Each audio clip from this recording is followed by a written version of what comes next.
Everybody. Welcome, welcome.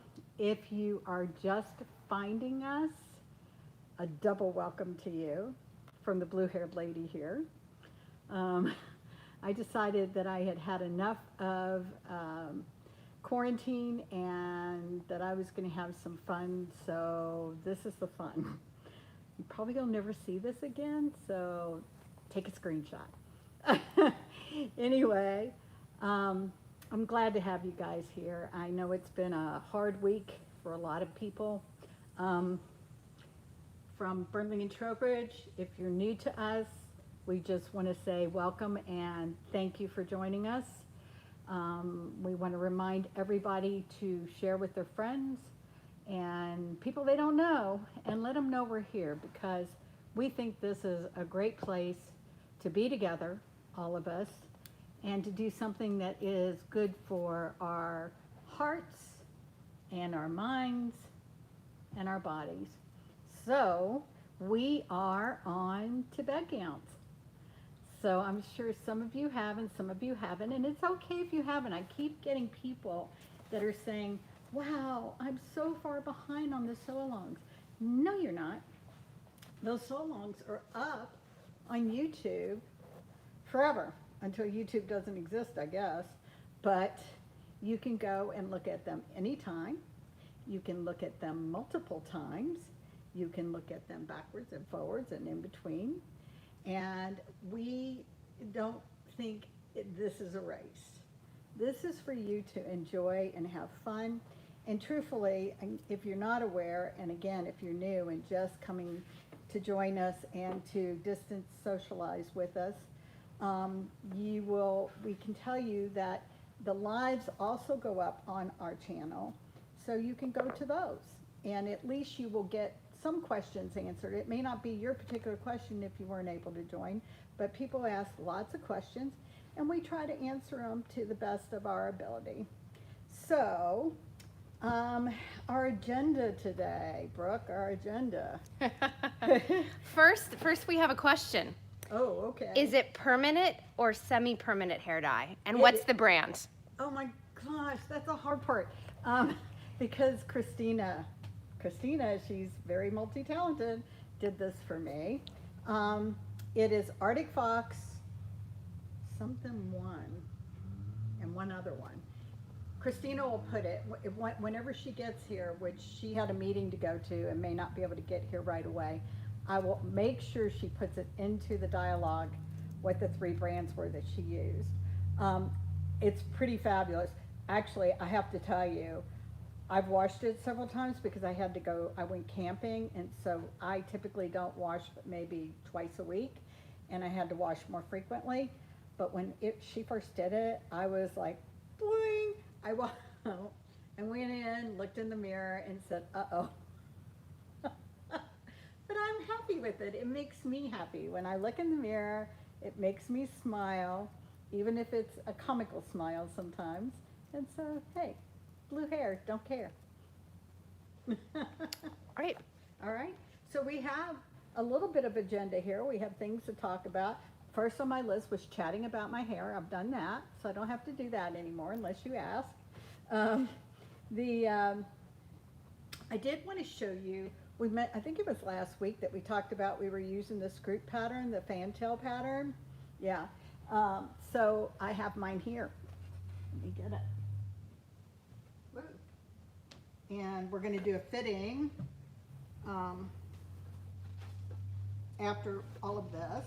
But I made it out of our new blue checked linen. And I'm super excited about it because it's very summery.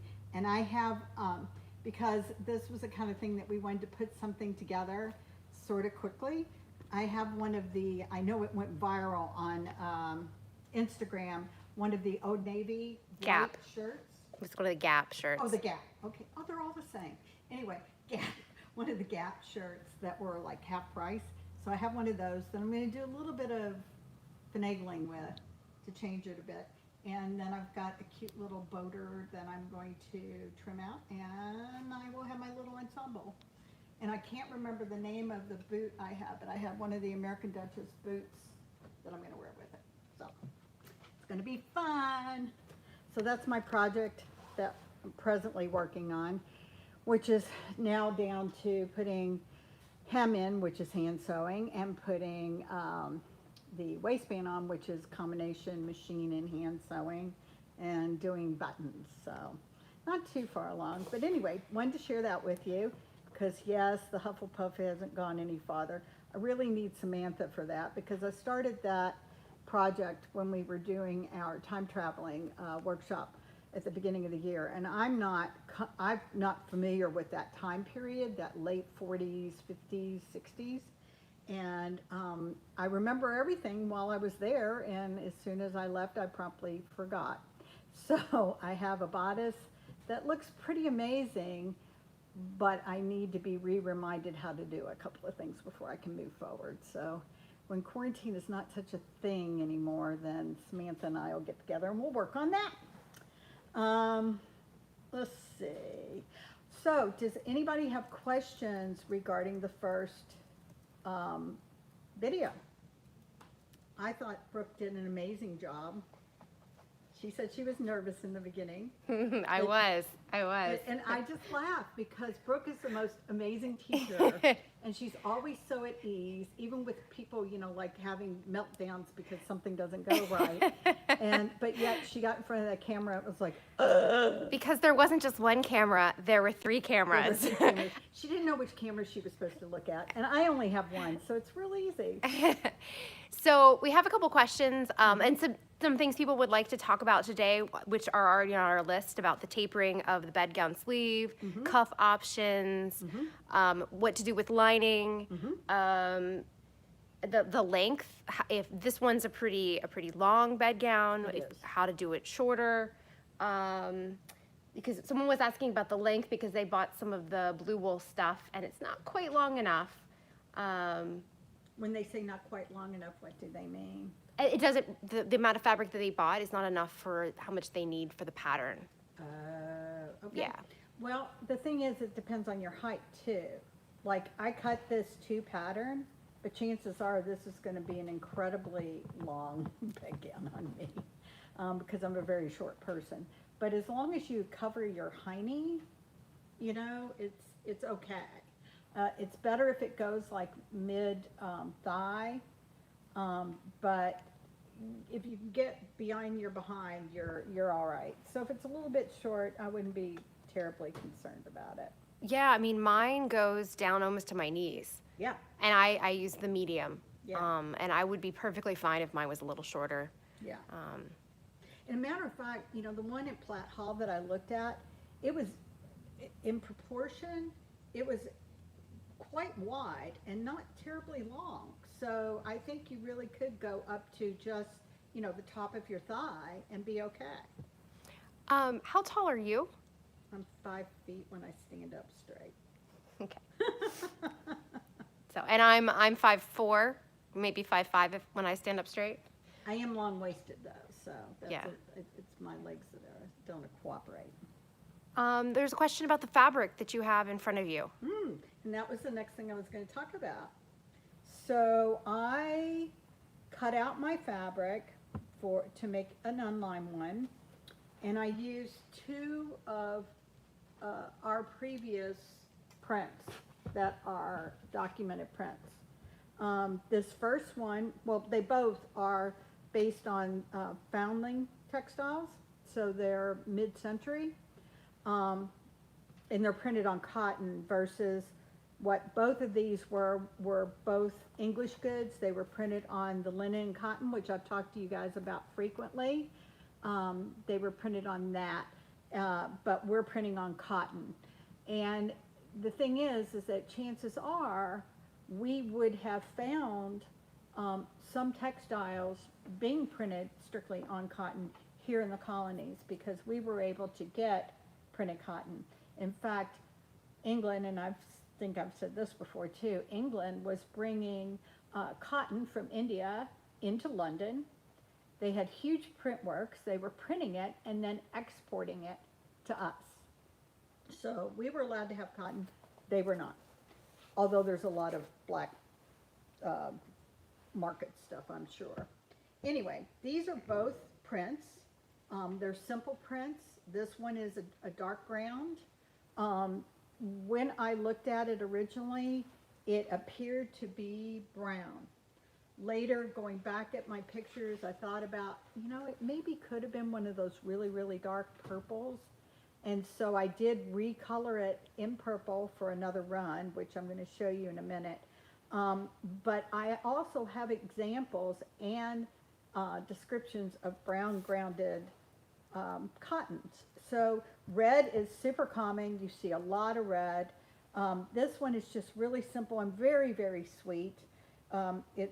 It would have been a sprigged with a spotted ground. And these grounds were something that were super popular, these spotted grounds, because they were simple for them to get to do them.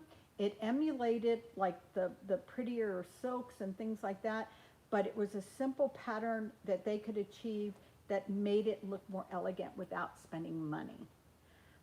So I'm making mine out of that. And I know that, that's two that we have had in the past, but I brought my little book so that you guys could see some of the things that we've done. These were our very first prints, both of them from the Foundlings, both in the original colorways. As we went on, we got based on all of my research for colors and combinations. I took the same designs and recolored them and came up with these. And some of you may recognize things that you've had. There's my brown. This was one that I had to basically reconstruct the pattern of this fabric because there was only a tiny little scrap. So based on all the textiles I had looked at, the time frame that it was printed in, I came up with this pattern that is evolved from the original pattern, and it was a blue ground textile. You probably saw it again in a much brighter version, which we brought in later. This one was a little light for what the original was. The next one was too dark. So that's one of the struggles I go through with trying to do reproduction work. This is one that I did. This is a reproduction from the DAR Museum.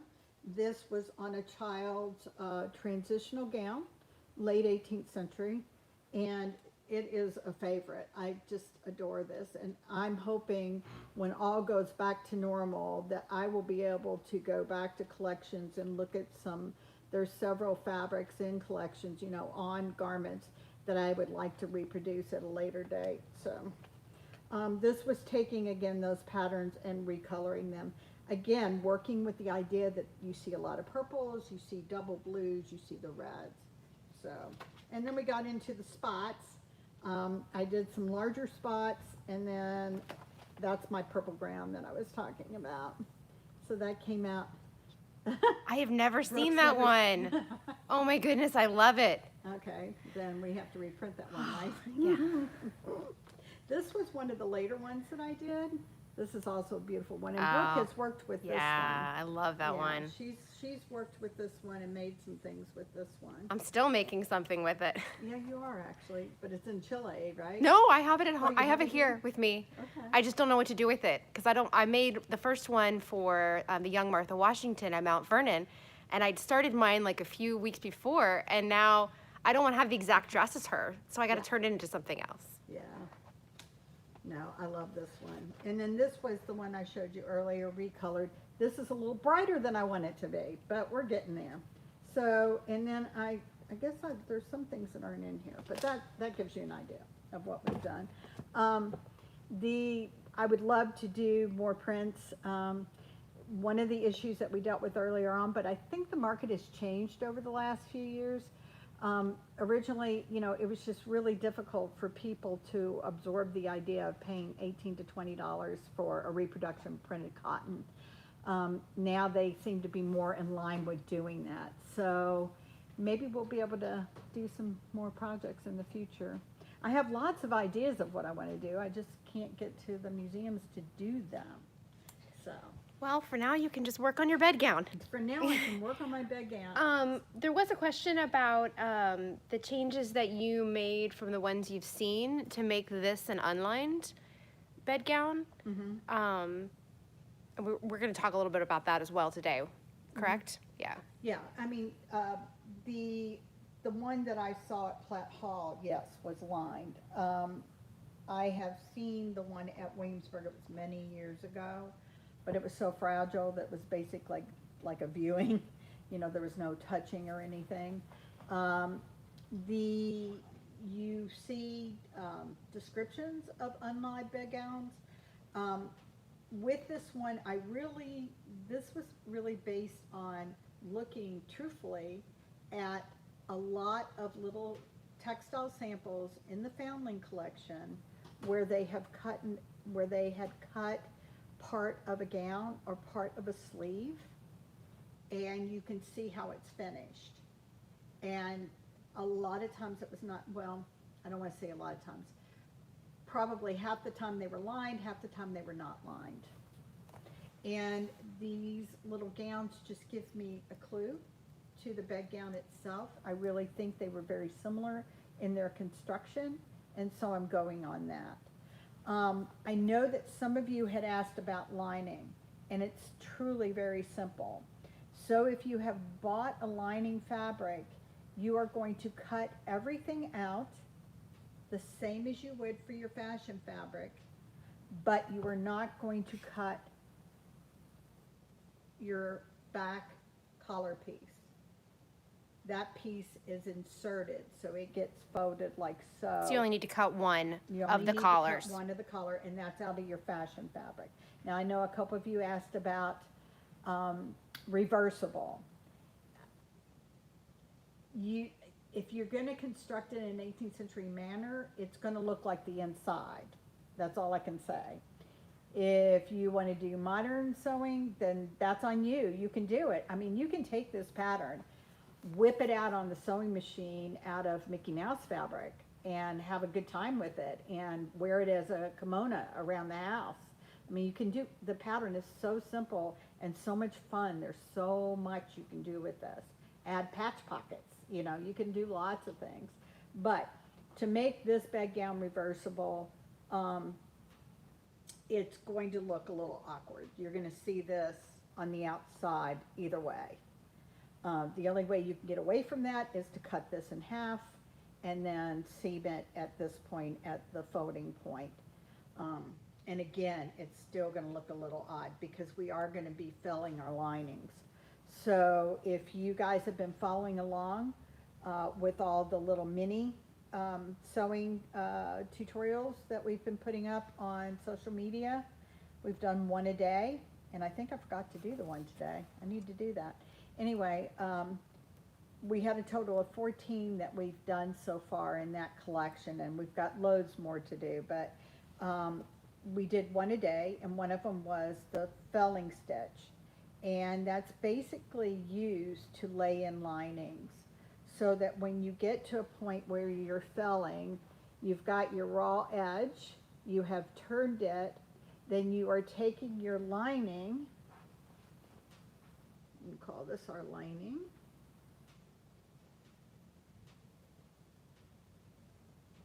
and you're turning it also. You're laying the two together like so, okay? And then you're using that felling stitch here. So you're not going to see any of that lining fabric peeking out. I know all of you have bagged something at one time or another, bagged a lining. What's really lovely about laying a lining in like this is you will never have your lining peek out to the fashion side, ever. Because it lays it down, puts a tiny little prick stitch on the fashion side, and keeps that lining where it belongs. So anyway, you're basically going to construct it. You're not going to have to finish your seams. Instead, you will iron them open, and you will put wrong side to wrong side, and you will fill your lining in place. Or you can do it as you would do with a gown, where you would do it in pieces.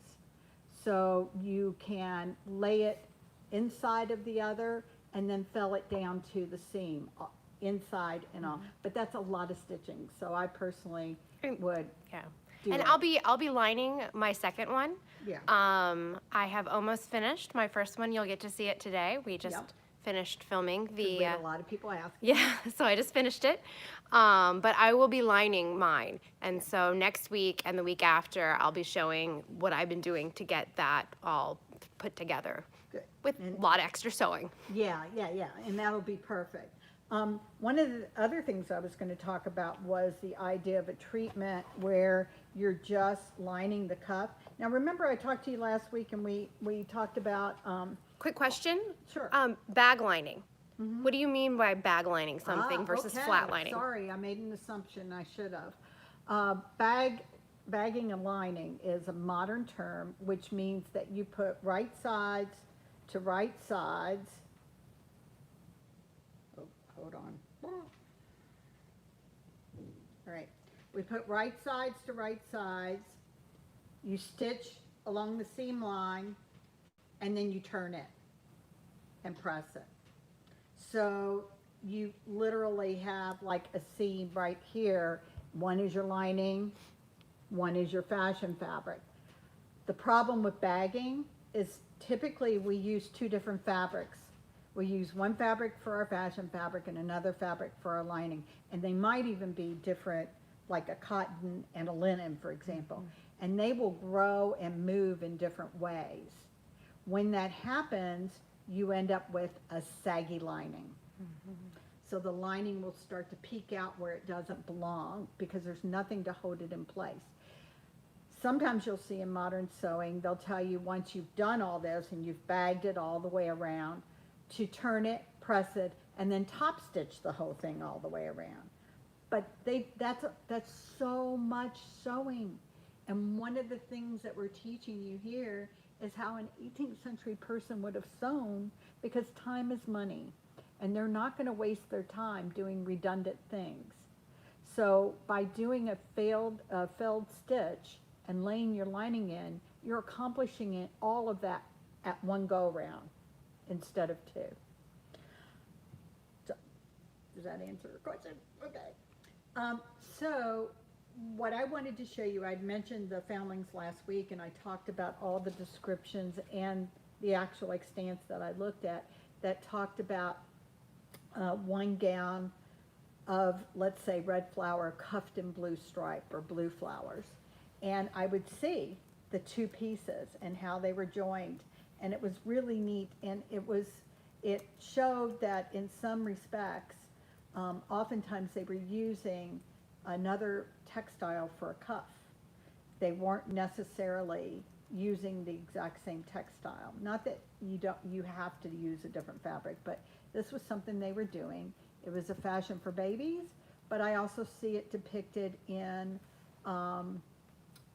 different genre paintings and things like that. As a matter of fact, somebody recently, and I don't think I shared her, recently did her version of the one print that I showed you guys last week of the two ladies fighting. I love that one. Yeah, and she's wearing a yellow ground printed bedgown. Well, it has turnbacks that are white, so that's probably a fully lined bedgown. Another thing that you can do is just line your extension. So if you want to do that, and that's what I'm going to do again, because I want this to be a summer bedgown for me. I'm going to add my extension, which is a step you'll see in your next video, right, Brooke? Correct. Don't get too far ahead. Yeah, don't get too far ahead. You would be adding your extension, and then you can line just this portion of it. You can do it a couple of different ways. You can go ahead and finish this all off, and then what we call lay in your lining, which would involve you, once it's finished, this would be already have been stitched. Okay, this would have already been stitched. And I would come back with my lining, I would lay it on top of it, and I would turn all my edges, including turning in the hem and turning in the hem here. And I would fell all the way around, or I don't see any harm, depending on how thick the fabric is, of taking these two pieces, doing, excuse me, I need to do this the right way. Right side to right side, okay? Right side to right side, taking the whole thing, doing your space back stitch all the way down, because you're finishing off also your side seam at the same time, and then coming back and turning and felling that down. So that would give you your lining when you open it up. It's gonna be finished. Actually, I did that wrong. Sorry, ignore everything I just said. I just realized I totally did that wrong. This is Angela, who struggles with direction, left, right, sequence of order. Start over. What you're going to be doing is you will be doing right sides to right sides. You're going to turn in and turn in. You're going to do your hem. Then you are going to turn it so that it is like so. And then you can finish it off. And it'll be fine. Because otherwise, you can't turn it. So, I'm no good at this stuff. If I'm doing it while I'm teaching, then I can say, I'm a dummy. I didn't do that right. Let's do that again. But when I'm doing it on a camera, it's there for eternity, you guys. I'm sorry. Well, since all they have to have done so far is cut things out, they can just cut out the extra piece. Yeah. And then watch We'll the talk about it again. We'll talk about it again. You'll actually put it together. Yes. You can put it together between now and next Wednesday. Yes. And then you can tell us all what you did. Yes. After you've done it like different 6 times. Now, I will say it's not just Angela who puts things in upside down and backwards. After I finished filming the second episode, I discovered, that's my phone, I have no idea what's going on. Sorry about that. Ignore that in the background. I discovered that I'd put in one of my sleeve seams completely the wrong direction, and I had to take out a whole sleeve and put it all the way back in. And I already started seaming up the side seam and everything. So don't worry with this. If you get things upside down and backwards, it's not a huge project that you can't take things out, or just let it go. Let it go. That's right. It's like what Christine said about shifts, the inside out sleeve. It's all good. Besides the fact that when you hand stitch, it is a little bit easier to pick out than that nasty, teeny tiny sewing machine stitching. So we talked about the full lining. If you want your lining, go ahead, buy the same amount of fabric, because you're going to have to basically cut your pattern over again minus your neckline insert. And then we talked about the half lining. The other thing that, let's see, I've got my little list. Oh, okay. So I don't know, there's probably other things. Oh, you can actually, if you want to, you can do a full extension. Like, let's say you've got a plain linen or you've got a woven linen. Just do a nice, neat seam, and you can turn that up, because we're going to finish all of our inside seams. So you can turn that up and turn it up again to make your cuff. And it's all in one. You can fully line and turn that up, and then you've got whatever your lining material is as a cuff. You can do what I did, which is a partial lining. So there's a lot of questions about what you should and shouldn't line it with. If it's a wool, can you line it with a cotton or linen? If it's a silk, can you line it with a cotton? Like, what are the best combinations? Okay. With cotton, it's usually good to line with either cotton or linen. But linen is the preference for the 18th century, because they don't have like plain cottons unless you're doing like a printed cotton. So you could have a printed cotton face and a printed cotton lining, or you could have a printed cotton face and a linen lining, plain or woven. With linen, I would suggest a linen lining. With wool, lightweight wools, I would suggest a linen lining. You could possibly do a cotton lining, because you do see that combination. I know that there's at least one set of mitts that might be at B&A that are constructed of wool and lined in a printed cotton. And I'm sure there's more out there. Silk, if you're doing like a more of a dressing gown type of thing, an at-home gown, something fancier, I would suggest lining with silk. You could line with linen. You see silk gowns lined in linen. You see silk gowns lined with cotton, printed cotton, or really a lot of it is, again, that Manchester, that linen cotton, or silk lined with silk. I think that about covers it. That's a lot of possibilities. Yeah, a lot of possibilities. So, The other thing that we had said we were going to talk about, where are we with time? we're about a half an hour in. Oh, okay. So we've got time plenty of for time. the shaped sleeve Yeah, and and then little treats you have to show them at the end. yeah, we always have treats to show. That's the bestest part. So I'm kind of excited about this. I think it's going to be really pretty. I've had this in my stash for a while and didn't know what I was going to do with it. I didn't have enough fabric to make a gown out of it, but apparently I had enough fabric to make a bedgown out of it. So it's going to be good. And I'm also thinking about doing a modern bedgown, my take on a modern bedgown. We'll see where that goes. Is I it have to see possible what I to have in do my stash. a quilted bedgown? Sure, why not? I don't know that I've ever seen one. You see quilted jackets, you see quilted waistcoats, you see quilted Brunswicks, you see, well, quilted petticoats. But, All right, not that's your assignment, people. Find actually, a quilted you know what? bedgown. No. I'm going to make myself out to be a liar. In my head, right here, I have a vision of a white silk satin Yeah. sort of bedgown thing. Maybe even Colonial I Williamsburg. can't owns it. remember. I know it's out there. I know I it's. got it because it's got silk ties. It has silk ties. It exists. Actually, I'm sure Melissa Mead will find it first. yeah, find it for us, Melissa or Christina or anybody out there that wants to like go rabbit hole diving. You also see that style, that kind of style of that loose garment, but it's not pulled in with an apron or anything, being worn earlier in the 17th century. So it evolves. So, okay. So what I'm going to do now is I'm going to go over there and around here, and I'm going to bring Brooke around, and she's going to talk to you about tapering that sleeve. We've got a pattern here so she can show you on the pattern. And she's also going to show you, it's right here. It's right there on the table.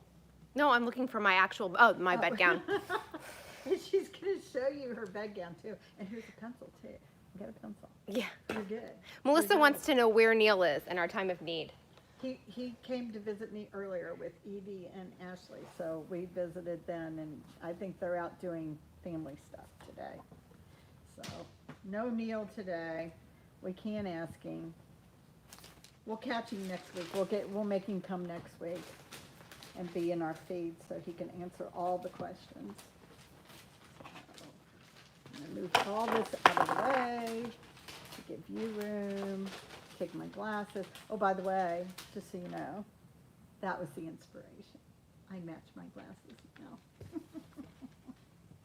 Brooke's making faces. I don't know why. I'll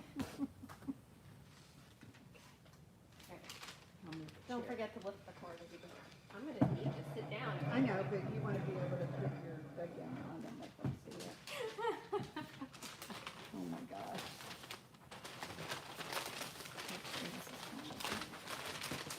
All right, I'm gonna kneel down until she moves this because I have nothing to. But I thought you were going to put your bedgown on. I am, but for you 'em. have to move the angle first. Otherwise, they're just gonna be looking at my waist. I thought you said it would work. Yeah. Oh my You have gosh. to- You guys, Ian's like tripping over all the wires. Okay, I'm here. All right, I'm gonna move the ankle.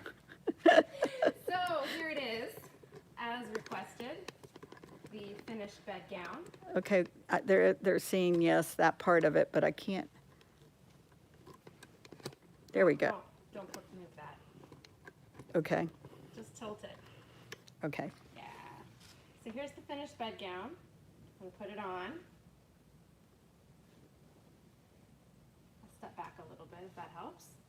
Yes, it does. So you can see that it's quite generous in size. This is the medium on me, and I could easily wrap it like you see in some of the images. It could be narrower through here, but I like the comfy bedgown. Yeah, you could do more of the turkey plucker if you wanted to. Yeah. It really is pretty. It really came out nice. And I love that stripe. And this is why the collar doesn't need to be anything more than just this one piece folded. This is how the collar goes in. Mm-hmm. It doesn't need too much stiffening or any extra stiffening, as someone was asking, because this holds it in place. Yep. So, all right. I'm going to sit back down. With a chair. With the chair. All right. All right. So now I'm going to do this, and hopefully you guys can see. It's too far. If you can bring it, yeah. Nope. Yeah. Yes, perfect. All right. So, do you have your tape measure? It's right there in my box. Excellent. So for tapering the sleeve, I'm just going to lay it all as one, and then you can always cut it all in one, as I showed in the video, or you can figure out how to taper it, and then do it in the two pieces, however you need to for how your fabric is laid out. So I'm going to look at, with my bedgown, if I don't want it to get any tighter, too much tighter than maybe an inch off of each sleeve at my bicep. So I might just bring it in an inch here under the arm, but I'm also going to look at the wrist and what my wrist measurement is.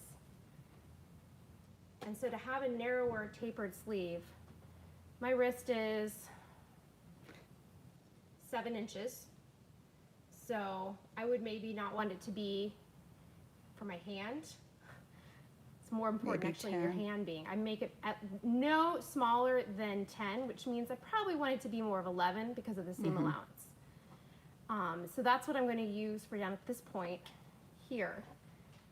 So that's the whole thing. Half of that is going to be 5.5. Correct? Yes. Yes. And as you can see on Simple math. the full one is 9 inches, and so I'm going to take this just up to 5.5, and under the arm here I'm going to only take it up 1 inch, and then I'm going to need a straight edge, which I'm not going to ask Angela to grab. I know there's one back there somewhere in our pile of stuff. It's over there on the ironing I'll board. just draw a straight line. She can draw a straight line. So you want to put that straight edge here, and you'll draw from the arm, you'll angle up into that, angling all the way like that. Yeah. You can also bring it up and straighten it out if you don't want it to be that narrow. If you just want to make it come up a little bit and be narrower, you can come up here and come straight out this way. So there's a lot of ways you can play with this piece here to bring it in. Another place that you can tweak it, if you wish it to have a slightly different shape, is down here on the side. This one curves in really nice right under the arm, but then it's pretty generous. Oops, sorry. Let them see under. Nope, don't do that. Stay down. There you Curves go. nicely under the arm, and then is pretty generous through here, even if I pull it in. If you want this part to be straighter through here, then on the pattern, you can, let's see, you could bring it here and come straight down, just, like 2 or 3 inches, and then bring it back out. And by the way, that will work for those of you that have asked about doing a full dressing gown using this pattern so that it doesn't get really huge at the bottom. You can try that by bringing it straight down for a little bit and then start your angle, which will cause you to have a narrower angle, allowing you to still get over your hips, but not have so much at the bottom. So yeah, you can just play around with this area depending, and if you have a longer waist, if you have a shorter waist, you can just adjust these areas here. So NEFA, I'm not sure I'm going to say this right. Oh, Angela in glasses. NEFA, oh, whatever. Anyway, NEFA says, Museum of London, she found the bedgown, and it is the ivory bedgown. So you guys check out the Museum of London. It's early 18th century. People are complimenting you on that fabric, which you loved, right? Oh, I loved sewing on this. And I did pick a, can you tilt that back up so they can? Sure. So they can look at you and not. You can look at me. Whew. Also, I'll take it off because it's really warm in upstairs. Yeah. I did stitch it with a cream thread so that you could see it in the video clearly. I would probably next time, if I was stitching this again and not being filmed, I would do it more of in a natural.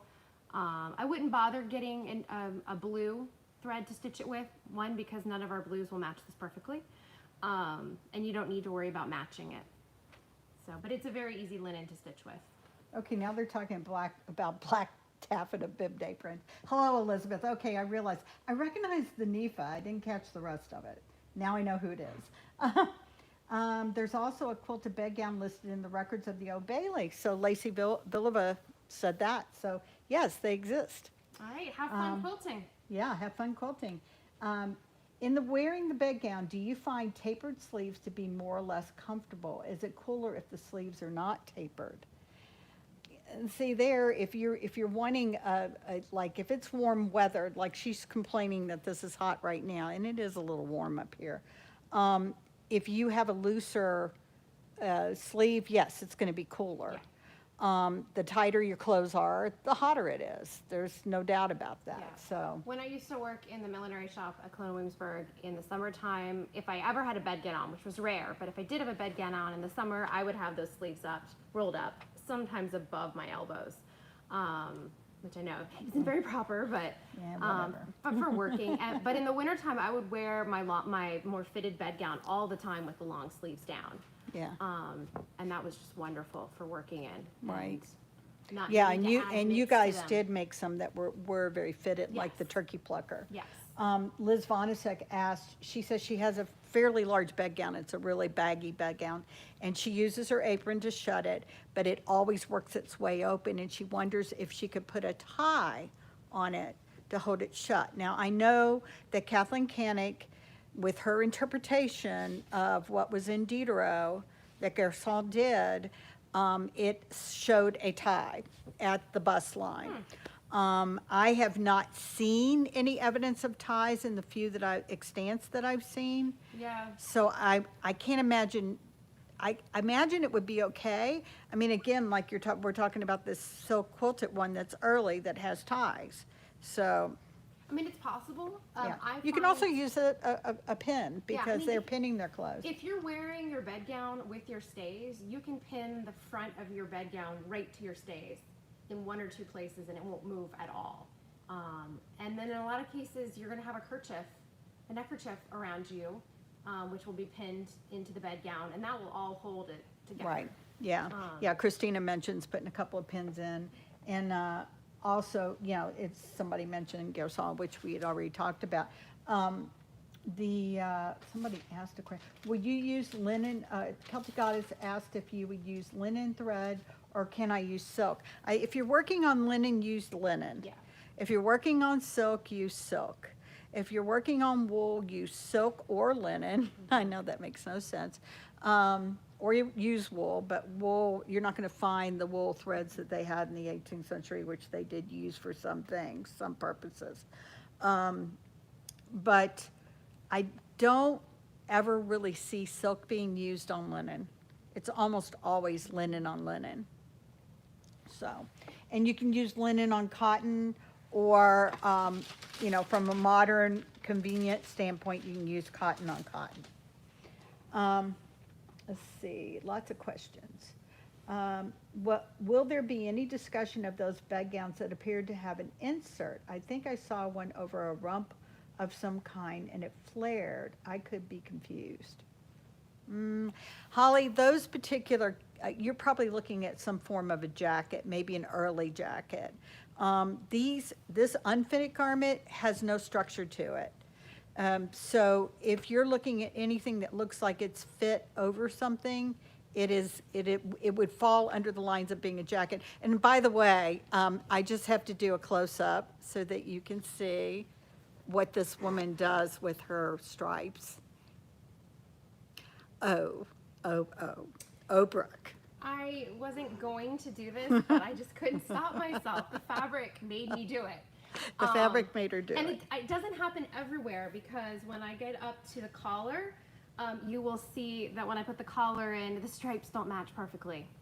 If I'd known this, I might have cut a new one, but I discovered it halfway through the filming, and so I couldn't stop. But yes, you can, on the side seams, when you get to part 2, you'll see you can match them up. But it does take some work. It is much easier to just not worry about it, because honestly, no one's going to really see what this bunched up on you in an apron. Megan Mayarg said, yeah, Brooke, you and your stripes, fantastic. Christina mentioned people are asking about pins. Yes, clothing pins. We've done a lot of research on pins for many, many years. Jim did reproduction pins, and Christina, maybe you want to learn how to do it. We know the secret. Anyway, we stopped carrying them because it's just hard on Jim's hands making them. But we do carry standard brass pins, which are acceptable to use for pinning. We also carry a larger pin that you can pin with that is actually a steel pin, but in the 18th century, it would have been a brass pin that had been tinned.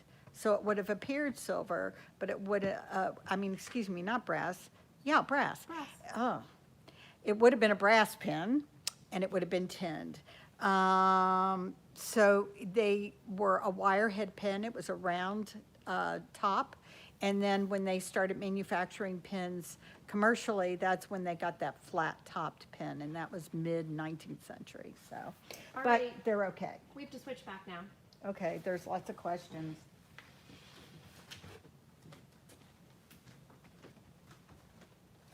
This is the part I don't want to, you guys, I have to like climb over wires, and I'm the most inept person when it comes to that. So, here I am again. What am I doing? I'm looking at fabric. Yeah. Okay. Well, look at the question. See what people are asking. Yeah. This is a good question. Are bedgowns ever tossed over a gown like a jacket for outerwear, or would everyone have jackets or go straight to cloaks? Typically, you see people in cloaks, but you do see them wearing layers. So a couple of the images I showed you last week were peddlers, and it's pretty obvious that they're wearing several petticoats. They're probably wearing maybe a jacket and then a bedgown over it, or they're wearing a gown and then a bedgown over it, and they're wearing it for warmth, or they may be wearing layers and the bedgown and then a cloak over that. Because remember, they don't have any type of heating or air that we have right now, so they're dressing for the elements, indoors and out. Any other questions? I'm sure there will be. Go ahead and start chatting about what you're going to share with us, and then... All right, we'll go from there. All right, guys, so we got a few more. Well, we didn't get a few more. We got a lot more fabrics in, but they're going to be going up slowly because we have to pace ourselves. Because it does take us a little bit of time, and we want to give you time to enjoy the new things as they come in. We got a few new silks in. One of them is a grosgrain, which you would know from a modern term if you pay attention to silks, like silks, as a file.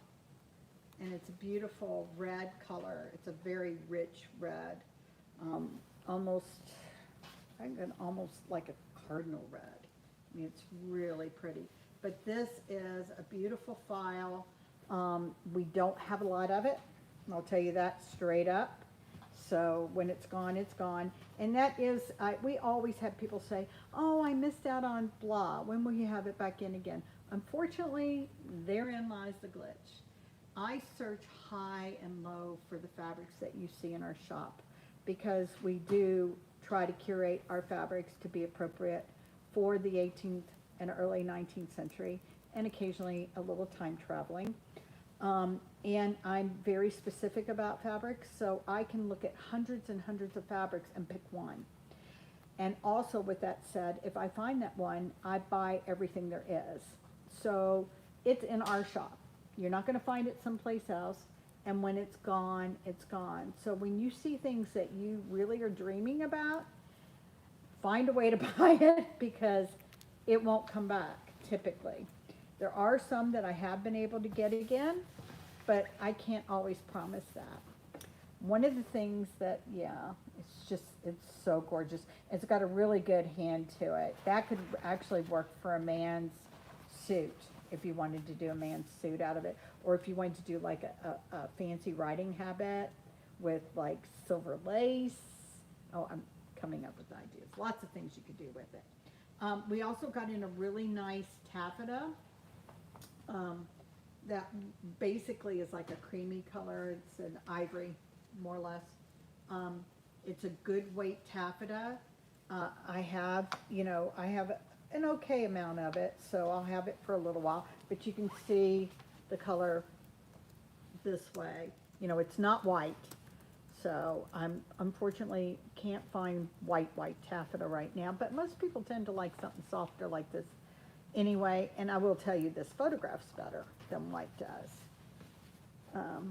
So that's that one. You'll find those all in our silk category.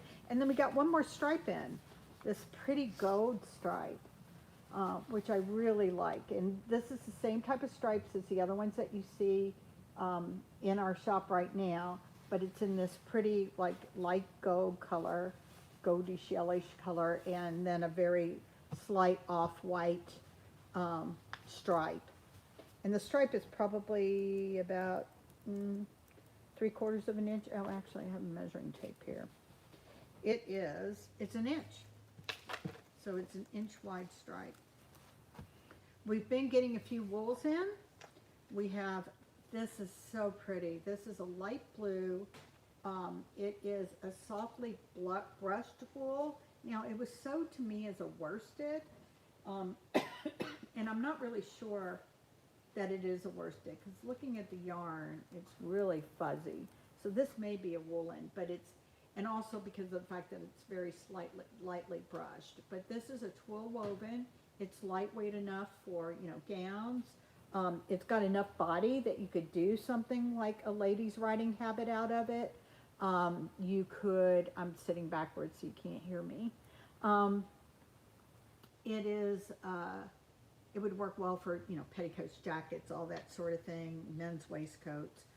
You could probably do a men's jacket or a men's coat out of it if you structured it right and did some good sturdy linings to give it good body. I also got this worsted in.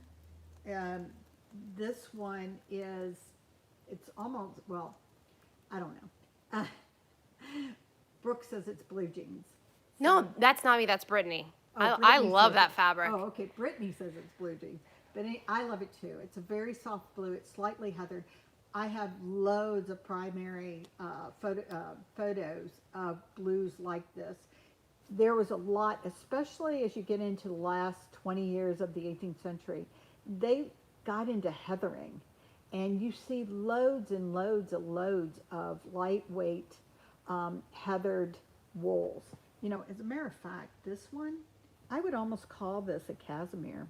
I might just change the name. We might have to do that. I just happened to think about that because I kept thinking about the brush and I just didn't put two and two together. But cashmere was a really popular wool, this light blue one. Cashmere was a really popular wool mid-century on in the colonies and in England as well from the 60s on. For men's suits, it was very English in the fact that the English did not want to give up their wool, but in the southern colonies, it got incredibly hot. And they were wearing these heavy broadcloths. So when this was invented, this woolen that competed with these light worsteds that were coming from I've got a blank all of a sudden. But anyway, these lightweight worsteds they found this woolen where they were traditionally making broadcloths. Yearberry made a patent and designed a very light wool that competed with these worsted lightweight wools. So it became very popular to buy these as well. More than you ever wanted to know. Norwich, my word, Norwich. Anyway, okay, this is a time traveling fabric. We found this. I found this. I looked at it. I said I have to have it. Then I'll figure out what to do with it. And I see this as a 30s, 40s, 50s fabric, but this is a wool crepe, a printed wool crepe. It is on a dark blue ground. It has a lighter blue and red square with a light yellow and gray square around those squares. It is gorgeous. It is heavy enough that you can do a dress out of it. You can do a skirt out of it. You could do a blouse out of it. You could do loungewear out of it. It's super pretty. And if you go to our website, this one's up. Brooke? No, it's not up yet. Oh, why did you give it to me? I thought I was only supposed to show them things that were up. Because I'll be putting it up first thing in the morning when I finish writing the description. Oh, okay. Well, when you go tomorrow morning and look at it and you see the price, you'll like it. Anyway. All right, so we got a few cottons in too. If you remember the sateens that we'd gotten in, we got several more colors in. We got this pretty mossy green in, and it's all the same quality as the sateens if you've bought any of them. Now, people are going to ask me, can I wear these in the 18th century? The answer is,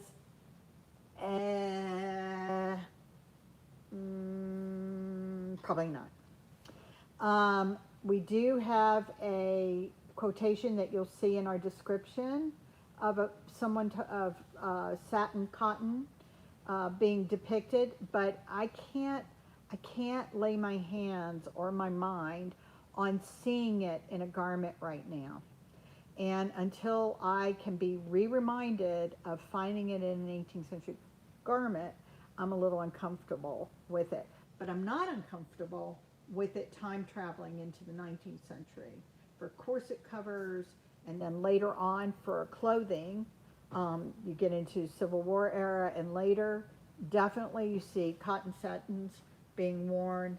So that beautiful moss color, and then this sort of apple green, Saxon apple green we called it, that is an 18th century term. And it is a really pretty green. Again, same quality and would work for a number of different projects, depending on what you want to do with it. We also got in this mauve color, and mauve actually is an 18th century term. It is sort of a brownish pink. It was also a really popular color. I swear my entire grandmother's living room was done in this color. Her whole living room was done in this color, I think. And it was this kind of pinky but browny but pinky color. So we got that in as well. So lots of options. And then finally, we got in some new white cottons. We got in a figure, which we actually have had before. It's been some time. And this I'm going to hold up really close and maybe you can see it. I don't know. It's got a tiny little figured stripe in it. It has some weight to it. Not a lot, but enough that it's going to be opaque and draped nicely for gowns, for petticoats, for jackets, for children's clothing, for a summer pelisse or a mantelette. It works for a lot of different things. And then I've got a much finer muslin that has a satin stripe in it.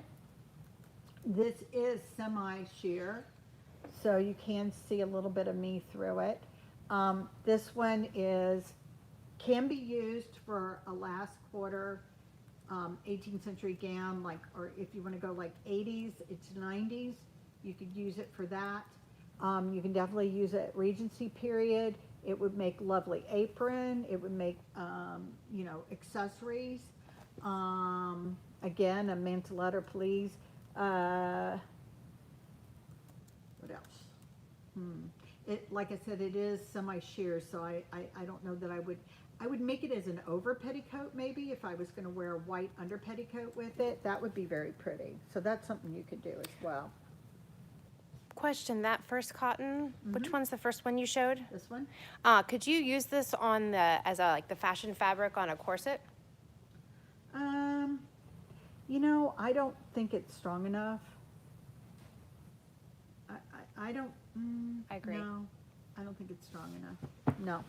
The couture, you know, if you know, couture is super strong. And I think last week we showed you that new herringbone we have, which is phenomenal for corsets or for stays.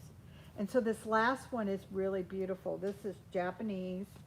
It's completely sheer so that you can see. I hope you can see this. But it's a very fine cotton muslin.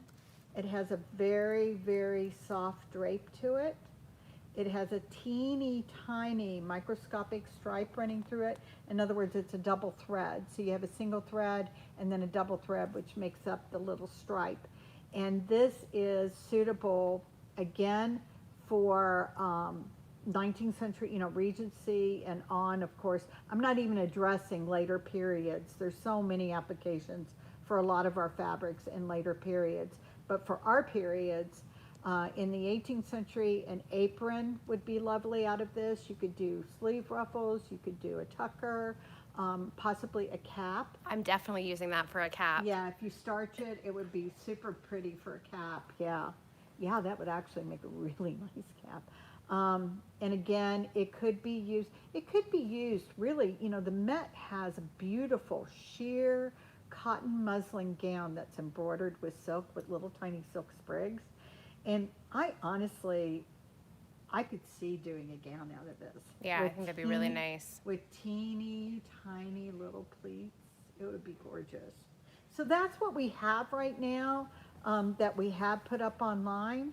And probably next week we'll have a few more goodies to share with you, to keep you enticed, hopefully, and engaged. Is the striped cotton, the fine striped cotton, is it as fine as our Japanese cotton wool? Our 646? It is, except it's got that extra stripe that makes it more opaque because of the, you know, the extra thread to make the little stripes. Yeah. But you can, if you can see, let me do that. Can you see that? Can you see how much you can see my hand through it? Hopefully that. You can see, Ange. Yeah. Can you see me? I can see you. Can you see me? Hello. Yeah. Yeah. It's gorgeous. It's really pretty. Yeah. Yeah, and with just a good starch, that should be good enough for any of millinery needs. Yeah.